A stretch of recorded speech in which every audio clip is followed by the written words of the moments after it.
So I just got off a bus from going to Chichen Itza and walking through the port city of Playa del Carmen, Mexico at the moment. It's been a hot day here in the Yucatan Peninsula, but we're heading back to the ship, so yeah, had a good time.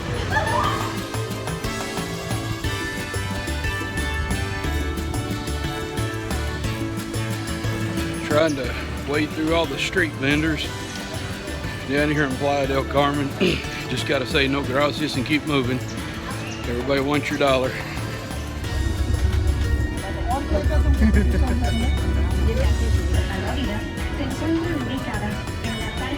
We are off the ferry and got to go through security here to get back on the boat and I guess officially leave Mexico, so I'll put the camera away.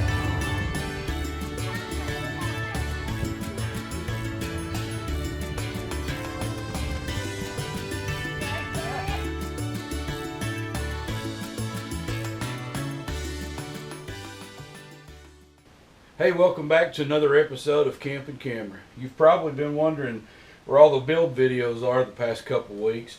Well, I have to admit, I needed a vacation. So the wife and I went off to Mexico for a day. Took a cruise down to Cozumel and then did an excursion into some ancient Mayan ruins called Chichen Itza. Wow, that was absolutely amazing. Had just a wonderful time. When we came back, we made it just in time for the peak of fall leaf season here in Tennessee. Phenomenal colors this year, just wonderful. So I've been walking around the mountains with the camera the last few days, but everything's finally calmed back down now, so it's time to get back into the build. While I was on vacation though, just kind of thinking back about the build, different elements of it, and I'll have to admit I was thinking about some things that I probably wish I would have done different. So in this episode, that's what I want to talk about. If I had this to do all over, and I'm not finished, I still have a little ways to go, but if I had to do it all over again, what would I do different? Well, there are probably three main things that I would change if I had to do over. So let's jump into what they are. The first thing I would have changed, and I'm going to go in order of least important to most important to me. Maybe a different order to somebody else. But number one for me, being least important, the hatch struts. Now I did a video a while back on the hatch strut selection and installation, and I used an online calculator that I found. I could not be happier with that calculator and the selection process and how the struts are mounted. But one thing that I failed to do, I failed to take into account that I was going to add more weight to the hatch after I put the struts on. I originally thought I was going to leave the inside of the hatch unfinished, where you could just see the exposed framework. I ended up sheeting the inside of that with metal. Ended up putting a couple other little items on there that I wasn't anticipating, and it brought the weight of the hatch up a little bit. Now, before I could open the hatch with one hand, get it, I don't know, a third of the way up, and let go, and it would open the rest of the way itself. Now, when I open the hatch, it doesn't take a whole lot of pressure, but I do have to push it all the way up until it stops. Now it stays up and it takes a little bit of force to get it going back down, so I'm not that concerned with it staying up, but it works so much easier before I put the extra weight on.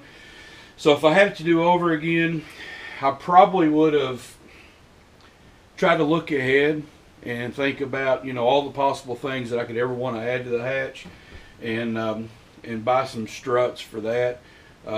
So again, the calculator, it worked like a charm, could not be happier. But if you're going to use the calculator, be sure to try to plan ahead and think of all the things that you may want to add to your hatch and account for that weight. That way your struts will still lift them very well. So not a big deal, but I thought I'd mention that. Okay, the second thing I wish I would have done different is when I painted, or not painted, but when I clear coated the side walls on the table before I stood those up on the trailer, I did that with about 3 or 4 coats of polyurethane. And it was pretty much just a Minwax, fast drying polyurethane, semi-gloss. And I'm sure it's going to protect it against the elements. But this really turned a pretty golden color that I didn't expect. For me personally, I kind of like the looks of the brighter wood. If I had to do over, I wish that I would have used a spar urethane. That's what I used on the cabinets, on the cabinet doors, on the countertop, and that's what I used for the cabinets on the inside of the cabin.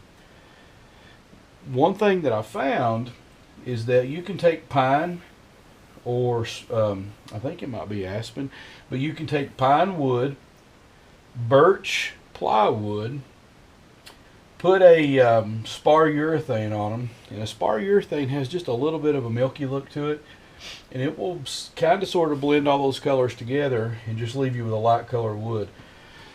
If I had known that, I would love to have finished the walls with spar urethane and left those a brighter color. So it's not a huge deal, but to me it's just one of those finishing touches that would have just made it even that much better. So spar urethane would be my choice for keeping a bright color wood on the cabinetry. Okay, what's the third and biggest thing that I wish I would have changed? And that is the width of the camper. When I sat down with pencil and paper, when I was designing the exterior and interior dimensions of the camper, I knew I wanted to put a queen size mattress of some kind in there, and the ones I looked at were 60 inches wide.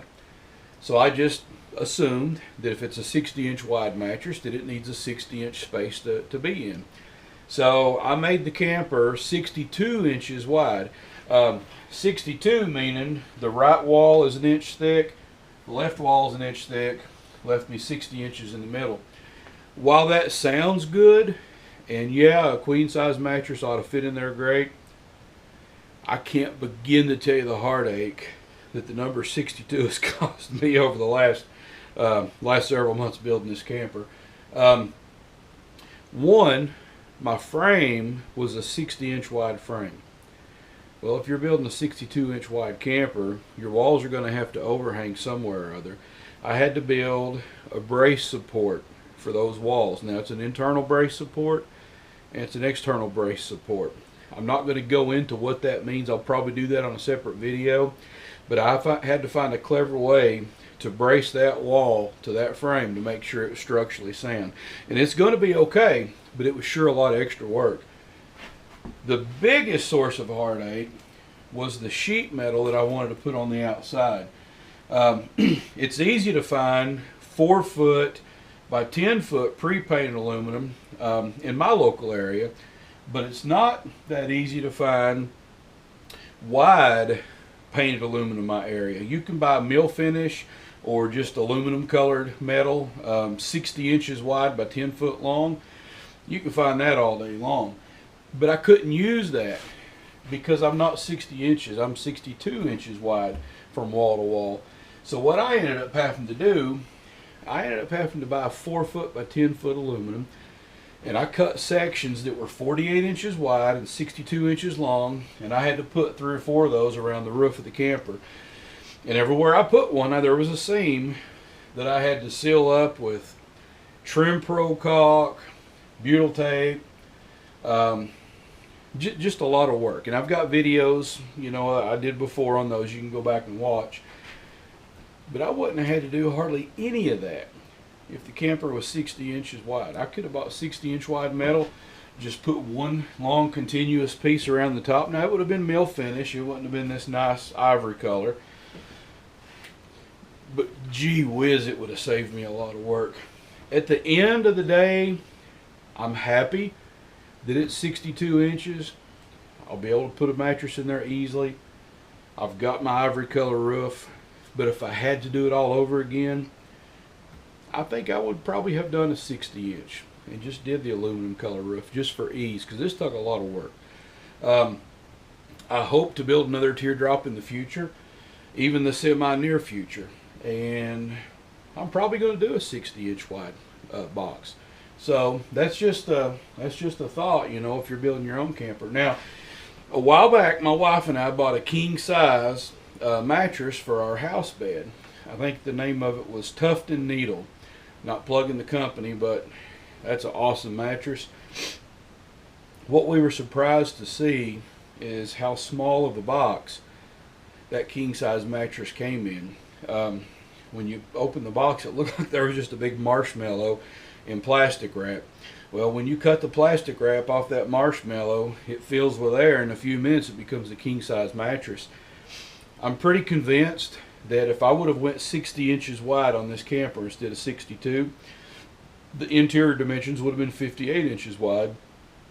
I think I could have bought a Tuft and Needle, or, you know, a similar mattress, put it through the door, cut the wrapping, let it blow up in there, and it would have just pushed itself firmly up against the walls and filled the space nicely. Matter of fact, if any of you have tried that, feel free to put a comment in the section below. I think it would work though, and it would sure save me a lot of work from having made a 62-inch wide body. So those are 3 things I believe I would have changed.